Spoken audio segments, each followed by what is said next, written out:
Olá, povão, tudo bem? No fim de ano, a gente sempre tem a mesma dúvida na escola. Se a gente deve reter indivíduos com deficiência, né? Autismo, deficiência intelectual, por exemplo, que se serve de educação especial, no mesmo ano escolar. E aí, isso varia um pouco quando a gente fala sobre educação infantil ou ensino fundamental. Ou se a gente deve promover, passar para o ano seguinte. Mas, na verdade, essa pergunta tem duas dimensões. Se a gente deve ou não deve, se é bom ou se não é bom. E a outra pergunta é se a gente pode ou não pode, quais são os limites jurídicos, legais dessa discussão.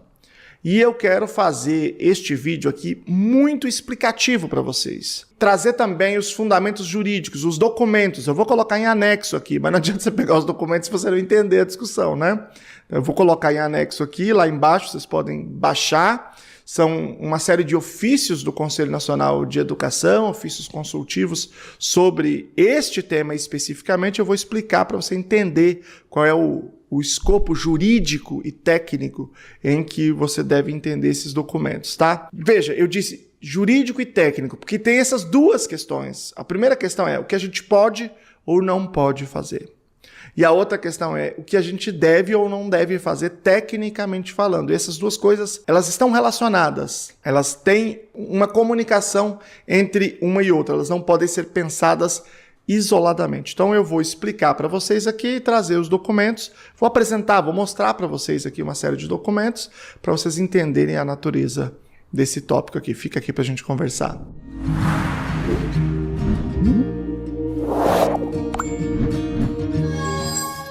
Meu nome é Luciano Lacerda, sou doutor em Educação pela PUC São Paulo, fiz o pós-doutoramento no Departamento de Psicologia da UFSCar. Eu pesquiso autismo e práticas baseadas em evidências, né? Esse é meu foco. E claro que na escola, na educação inclusiva, né? Ou seja, na escola comum em que estão matriculados indivíduos com autismo, deficiência intelectual, indivíduos que algumas vezes não acompanham academicamente a turma, essa dúvida no fim de ano surge muito forte e ela é motivo, ela é contexto, inclusive, para muitas vezes haver briga ali entre os professores e gestão. Já passei por muitos conselhos com essa discussão e eu queria fundamentar aqui para vocês, né? Tanto para professores ou gestores, quanto para pais que querem entender essa discussão. Depois eu falo um pouco sobre essa questão de como mobilizar esses direitos aqui, tá? Primeira coisa, vamos lá. Em vez de eu dizer para vocês o que é o que não é, eu vou dizer para vocês assim, quais são os documentos a que a gente pode se fundamentar. A LDB, as diretrizes, elas falam muito pouco sobre isso, elas não são claras sobre isso. Todo esse processo de progressão continuada que foi instituída ali desde o fim da década de 90, começo dos anos 2000, ela é muito vaga em termos de documento. Quando você pega os documentos, deixa eu ver o documento aí que está escrito que tem que passar ou que não tem que passar, ou que situação em que a gente retém alguém. Onde que está esses documentos? É muito difícil você encontrar isso. Nós temos um problema de regulamentação de uma série de coisas na educação muito grande. Muito grande. Sempre que tem no conselho, né, os professores sabem do que eu estou falando, até comentem aqui. Tem alguém que fala assim, não, porque não pode reter. Alguém diz, cadê a lei que fala isso? Aí vira aquele boné velho, né? Porque, de fato, precisa ter uma noção jurídica um pouco mais ampla. Existe um órgão, que é o Conselho Nacional de Educação. Ele é nacional, ele não é federal. Então, ele diz respeito aos sistemas de educação de modo geral, ele opina, discute, né, o que acontece na educação de modo geral, e muitas vezes ele é provocado a se manifestar e dar uma interpretação, explicar como que certo dispositivo deve ser entendido, deve ser operado. Bom, e o Conselho Nacional de Educação já foi provocado sobre este tema várias vezes nos últimos anos. E é isso que eu vou apresentar para vocês. Eu vou ler, vou mostrar aqui para vocês, né? Então não tem uma interpretação minha que vocês vão ter que acreditar. Vamos ler aqui o que o Conselho tem dito sobre isso. Eu vou mostrar para vocês aqui. Esse primeiro, que é o primeiro que gerou uma grande repercussão, inclusive jurídica, em decisão judicial, né? Porque acabou entrando dentro de um processo judicial, é esse aqui, é o ofício número 216 de 2019, SEB é a Câmara de Educação Básica, porque dentro do Conselho Nacional de Educação tem a Câmara de Educação Básica e do Ensino Superior. Então, são coisas diferentes, é claro, né, a postura em relação a isso. Este ofício é uma resposta à provocação, né, a essa pergunta, a esse questionamento, e ele foi endereçado ao presidente do Conselho Estadual de Direitos das Pessoas com Deficiência do Paraná, o Felipe Braga Cortes, que, aliás, é uma pessoa que eu conheci, uma pessoa muito estolista, muito comprometida. Naquele momento, não sei hoje, mas diretor do Departamento de Apoio à Pessoa com Deficiência e Políticas Públicas de Acessibilidade lá do Paraná. Então ele fez a pergunta e aí ele recebeu essa resposta. Essa resposta foi assinada pelo professor Ivan Cláudio Siqueira, que era, naquele momento, presidente da Câmara de Educação Básica. Portanto, não é uma resposta qualquer, assim, avulsa, que acabou caindo com alguém, uma coisa avulsa. Não é isso que aconteceu, né? Então, tem aí a autenticidade, né? E vamos ver, então, o que o professor Ivan escreveu, né? Eu vou pontuar algumas coisas aqui, vocês podem ter acesso ao documento completo. A única coisa que eu vou fazer nos documentos que eu estou colocando aqui é tirar o nome das pessoas, porque às vezes tem o nome da criança e isso eu vou tirar. Tá? O referido documento se reporta a demanda assumida pelos movimentos de proteção às crianças com deficiência que lutam pelo direito à permanência na educação infantil por um ano adicional, sempre que a medida se mostrar importante, necessária e adequada para melhor desenvolvimento social e cognitivo antes do ingresso no ensino ensino fundamental.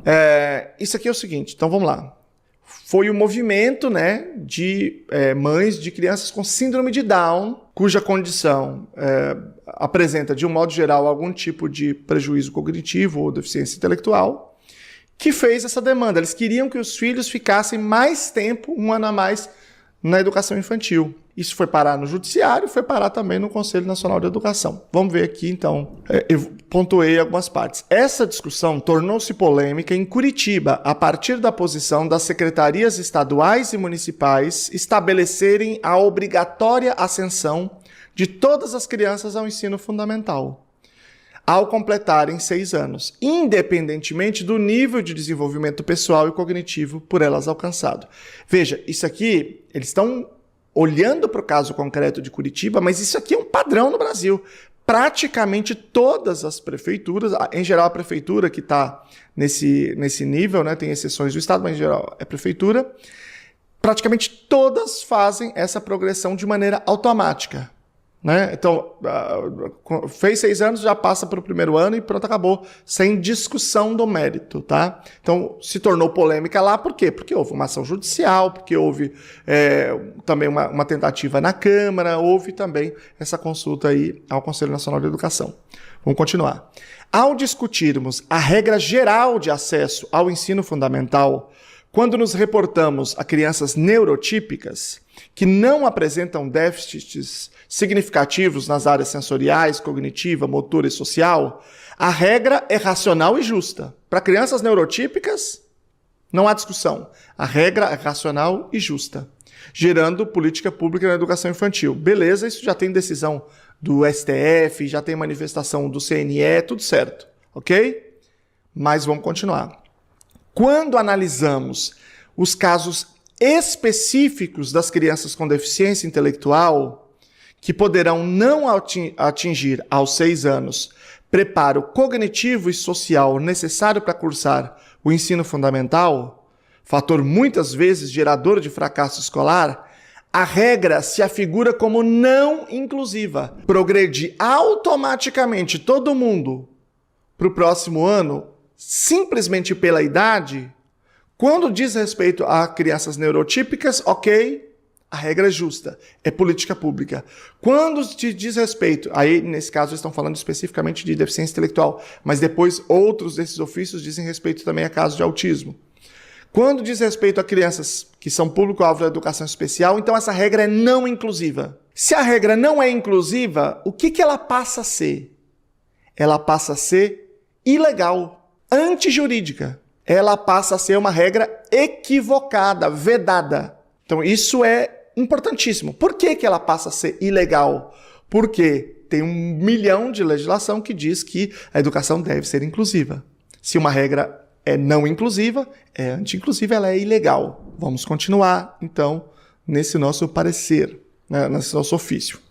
Vale ressaltar que a educação especial, como modalidade da educação escolar no processo educacional, deve estar definida em proposta pedagógica, assegurando um conjunto de recursos e serviços educacionais especiais, organizados para apoiar, complementar, suplementar e, às vezes, substituir serviços educacionais comuns.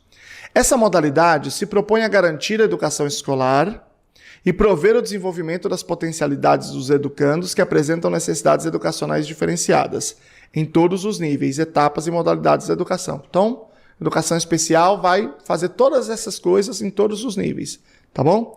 Este apoio, complemento ou suplemento de serviços pode transitar, uma das coisas que pode acontecer, pela oferta de temporalidade ampliada dos alunos com deficiência na educação infantil. Portanto, eu posso ter um aluno com deficiência que fique mais tempo na educação infantil? Sim, posso. Se for, naquele caso concreto, benéfico para o indivíduo. E isto está implícito, está embutido em toda a legislação, todo o arcabouço que define o que é a educação especial. É isso aí, são esses serviços. Fase preparatória da leitura e escrita, para as quais o alunado deverá desenvolver competências e habilidade específica para seu acesso ao ensino fundamental, com possibilidade de sucesso. Ou seja, se o indivíduo não desenvolver os pré-requisitos necessários para o processo de alfabetização, que acontece no primeiro ano, uma das hipóteses é, sim, ele ter uma temporalidade estendida dentro do ensino infantil, ficar um pouco mais de tempo. Mas não basta que ele não tenha esses pré-requisitos. Existem outros elementos técnicos que eu vou explicar aqui logo depois no vídeo, ok? Então fica atento aí. Esse apoio, complemento ou suplemento de serviços pode transitar pela oferta de temporalidade ampliada dos alunos com deficiência na educação infantil, fase preparatória da leitura e escrita, para as quais o alunado deverá desenvolver competências e habilidade específica para seu acesso ao ensino fundamental, com possibilidades de sucesso. Ou seja, é preciso que o indivíduo tenha certos pré-requisitos para ele desenvolver a leitura e a escrita no ensino fundamental. Se eu mandar ele lá sem nenhum pré-requisito, isso pode ser um enorme problema. É claro que não é este o único critério, existem outros critérios além desses pré-requisitos, porque às vezes eles não vão ser desenvolvidos até porque você ficou um ano a mais, que eu vou explicar esses outros critérios, mas isso é muito importante, tá bom? Vamos para o próximo. Para que isso ocorra, a primeira premissa é admitir que não é o aluno que deve adaptar-se às políticas da escola, e sim que a escola, consciente de sua função, coloca-se disponível para atendimento diferenciado do aluno, oferecendo práticas heterogêneas e adequadas a cada caso, em proposta inclusiva. Então, a proposta inclusiva ela é obrigatória para qualquer serviço educacional no Brasil. Um projeto pedagógico que atenda a educandos com deficiências deve atender, olha aqui, gente, olha aqui, ao princípio da flexibilização. Princípio da flexibilização. Então, é este princípio que permite, na verdade, que obriga a gente a olhar para o caso concreto para ver o que é melhor naquele caso concreto, com certos critérios que eu vou discutir ainda. Para que o acesso ao currículo seja adequado às condições dos discentes, respeitando o seu caminho próprio e favorecendo o seu progresso escolar. Assim, a flexibilidade de temporalidade em cada nível escolar, portanto, nós não estamos falando aqui só de ensino infantil, não. Nós estamos falando não só de educação infantil, mas de todos os níveis. Em cada nível escolar deve ser considerada, discutida, limitada e aplicada em cada contexto do sistema escolar e das escolas. Portanto, aqui o Conselho Nacional de Educação já descreveu muito claramente o princípio que deve nos guiar. Ou seja, sendo bem resumido, o indivíduo, público-alvo da educação especial, pode ser retido se for no seu benefício. Na verdade, a gente, nesse caso aqui, nem vai discutir isso, vai caracterizar isso como retenção, mas como uma temporalidade distendida. Ou seja, ele vai fazer o ensino fundamental ou a educação infantil em mais ou menos tempo do que o que normalmente aconteceria. Por quê? Porque este indivíduo precisa ter as suas particularidades atendidas por estar nesta condição, né, que pode ser mais avançada ou menos avançada, dependendo do caso, né? A gente vai atender a sua condição individual. Vamos ver aqui o próximo ofício, tá bom? Ele é o ofício número 170 de 2020 da Câmara de Educação Básica, Brasília, 24 de julho de 2020, portanto mais recente. Foi feito aí o pedido pela senhora Gisele Schneider, de Cascavel, Paraná, eu não conheço, e também foi assinado pelo professor Ivan Cláudio. O mesmo teor, a mesma resolução, tá bom? O assunto era dúvida sobre corte etário. Mas olha, eu acho que tem uma coisa bem interessante aqui no final, né, que vocês vão ver que vai se repetir nos outros, eu vou mostrar aqui em outro. O ofício 291, também de 2020, de 17 de dezembro, que foi a senhora Maria Jaqueline Moreira de Carvalho, da Advocacia Moreira de Carvalho, também da Câmara de Educação Básica, mas agora não mais assinado pelo professor Ivan, e sim pela professora Sueli Menezes. Por quê? Porque nesse momento a professora Sueli era a presidente da Câmara de Educação Básica, ela assumiu a presidência. O professor Ivan continuou no conselho, mas a professora Sueli é que assumiu essa presidência, tá? Então, o tema, né, deste aqui era a existência de vedação para manter a criança que não obteve aproveitamento no mesmo ano de ensino, que é mais ou menos isso que aparece na escola, né? Não é vedado manter no mesmo ano, é proibido manter. Então a pessoa escreveu isso na consulta e a resposta foi absolutamente não. Isso não é verdade. Apesar de circular este grande equívoco aí nas secretarias de educação, muitas vezes. Esse aí é anterior, o ofício 87, de 8 de abril, que foi feito, a consulta foi feita pelo diretor-geral do Educandário João de La Salle, o Antônio de Alba Costa, também estava o professor Ivan ainda, por isso que a resposta é dele. Então, o tema era a possibilidade de retenção na primeira série do ensino fundamental do aluno X, considerando que apresenta muitas dificuldades na escrita, na oralidade, na concentração e outras áreas do desenvolvimento. Por que eu deixei esse aqui por último? Só para mostrar para vocês que não diz respeito só à educação infantil, mas também ao ensino fundamental. Essa, por exemplo, aqui é uma situação muito clássica, e como ela está no meio de um ciclo, na verdade, no começo do primeiro ciclo do ensino fundamental, é muito comum que a tendência seja simplesmente de empurrar. Depois de todos os argumentos que estão reprisados, né, os mesmos argumentos, a mesma argumentação que nós já apresentamos aqui, tem a seguinte resolução, que depois apareceu também em um outro ofício que está aqui na descrição para vocês.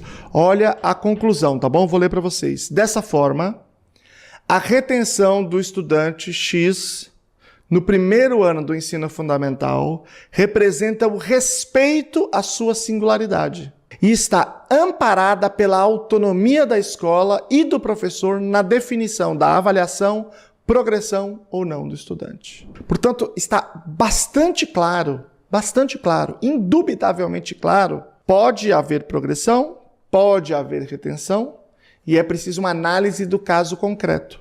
Eu posso encarar isso como uma retenção, né, e posso descrever desta forma. Eu posso encarar isso como uma temporalidade distendida, dilatada, para a necessidade do indivíduo, ou seja, o que nós precisamos é respeitar a sua singularidade, a singularidade daquele caso. Esta é a regra, esta é a lei, essa é a norma, esta é digamos assim, a forma que a gente deve se comportar, juridicamente falando. Por quê?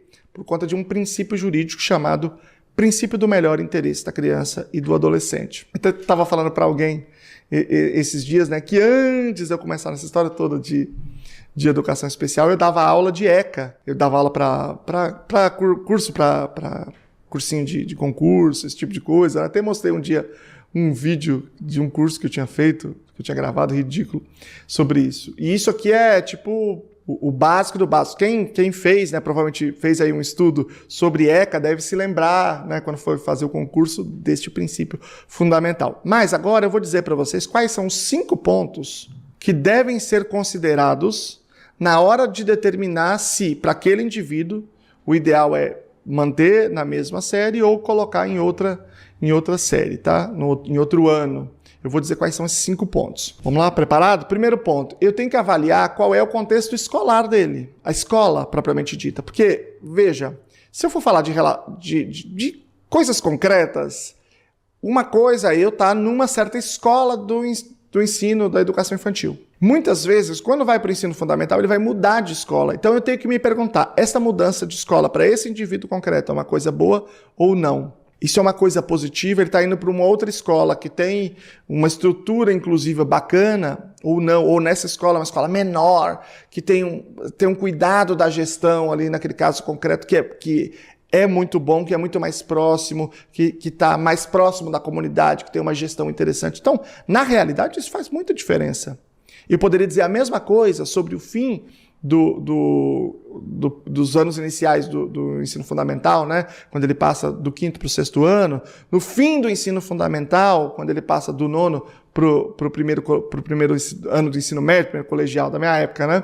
Primeiro ano do ensino médio, né? Que você normalmente tem uma troca de escola. Então, isso é um aspecto que eu tenho que considerar. Às vezes, você tem um indivíduo que tem uma relação com a turma muito especial, muito legal, que foi desenvolvida ali uma relação de carinho, de respeito, de cuidado. Você tem colegas ali que são pares que ajudam muito nesse desenvolvimento. Então eu tenho que olhar para aquele caso concreto e me perguntar, essa turma é uma turma especial para ele ou não? É uma turma em que tem bullying, é uma turma que é indiferente a ele? Isso vai pesar na hora de eu definir se eu vou colocar em outro ano ou não. Terceira coisa, a professora. Quem é a professora?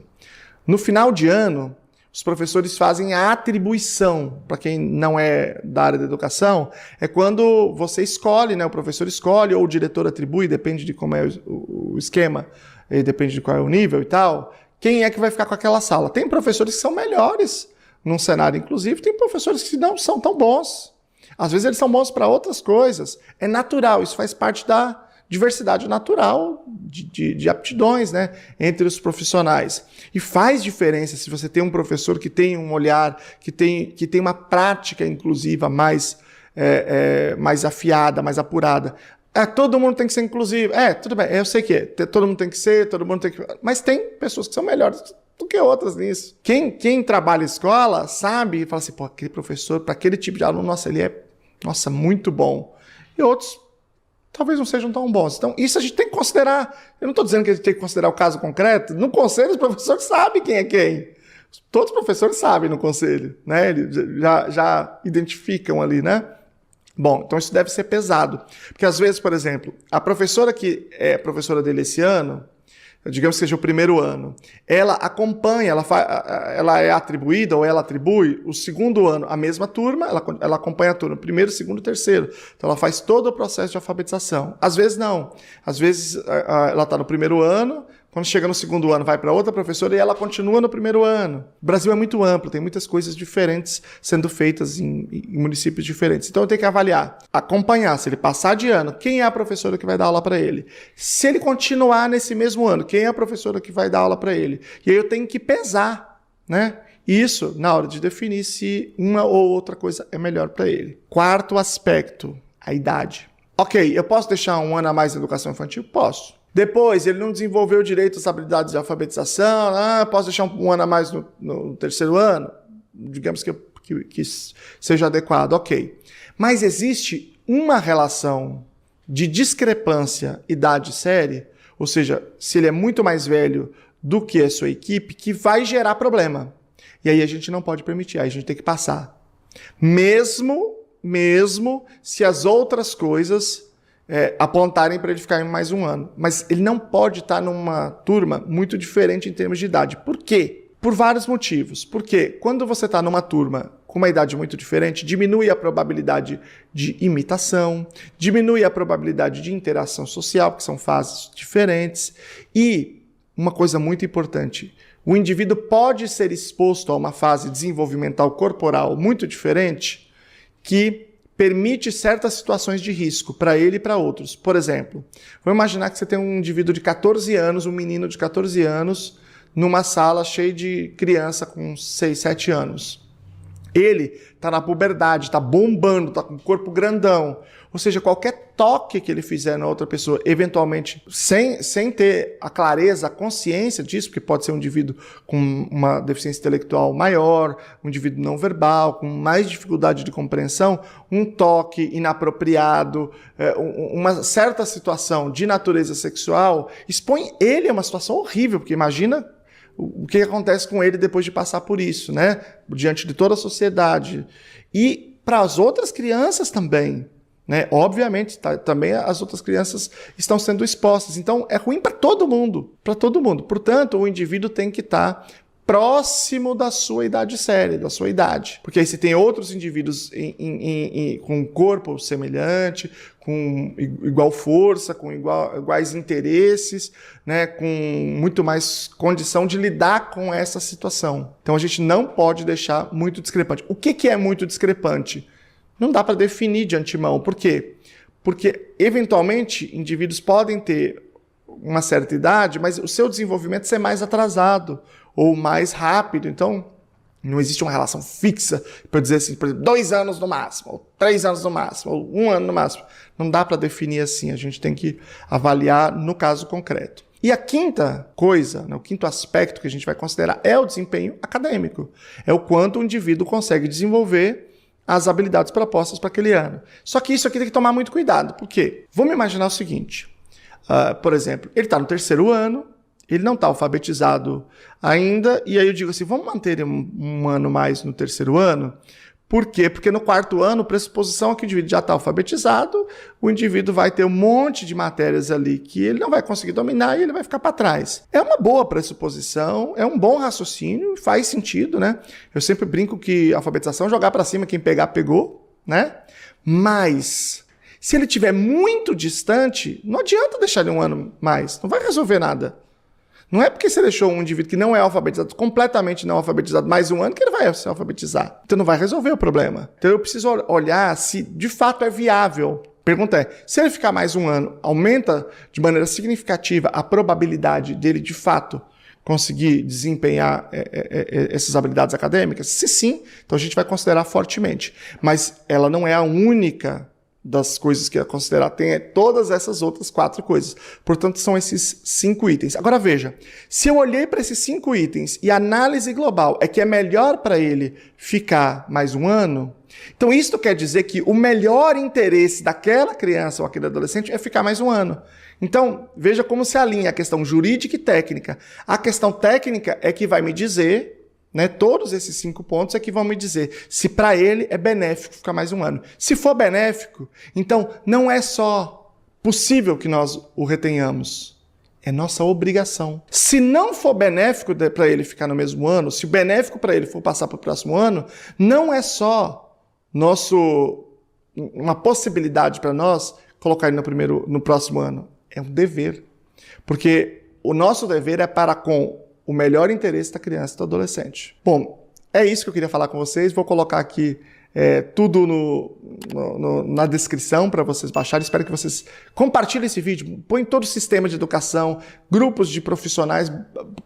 Compartilhe esse vídeo. Vamos fazer isso chegar a todos os lugares para a gente ter a clareza que inclusão escolar não é só matrícula na escola comum.